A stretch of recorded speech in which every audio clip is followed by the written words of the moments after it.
Assalomu alaykum barchaga azizlarim. Bugun qattiq haqida gapiraman. Qattiqning foydali taraflari haqida. Menga obuna bo'lib, layk bosing. Dietadagilar uchun birinchi navbatda xursand qiladigan xabarim, qattiq juda ham chiroyli ozdiradi. Muntazam qattiq ichib yurish qonda qand miqdorini ketmasligini ta'minlaydi. Uxlashdan oldin ichilgan qattiq oshqozon ichaklariga ijobiy ta'sir ko'rsatadi, tinchlantiradi. Ertalab ovqatlanishdan yarim soat oldin ichilgan qattiq ishtahani ochadi. Uzoq umr ko'rishni istasangiz, har kuni bir stakan qattiq iching. Qattiq asab tizimiga ijobiy ta'sir ko'rsatadi.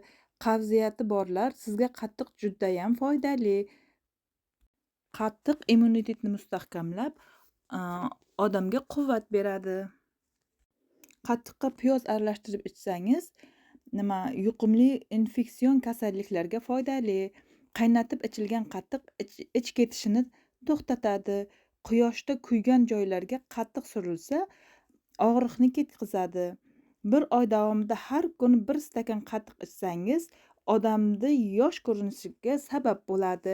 Endi qattiqni suv haqida azizlarim, qattiqni suvini mana shunaqa qilib qattiqni yuzini olib qo'ysangiz, ertalabgacha mana shunday bo'lib qattiqni suv yig'iladi. Bu oshqozonga juda ham foydali. Och qoringa ichsangiz, oshqozonida yazva paydo bo'lishini oldini oladi.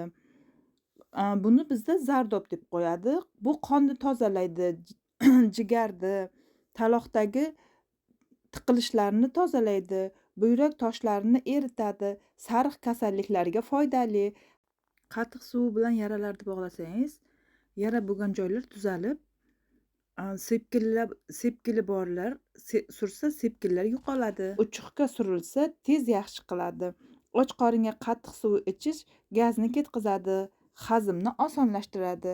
Qatiq haqidagi ma'lumotlarim mana shulardan iborat. Sog' salomat bo'linglar. Keyingi videolarimda ko'rishguncha Allohimga omonat sizlar.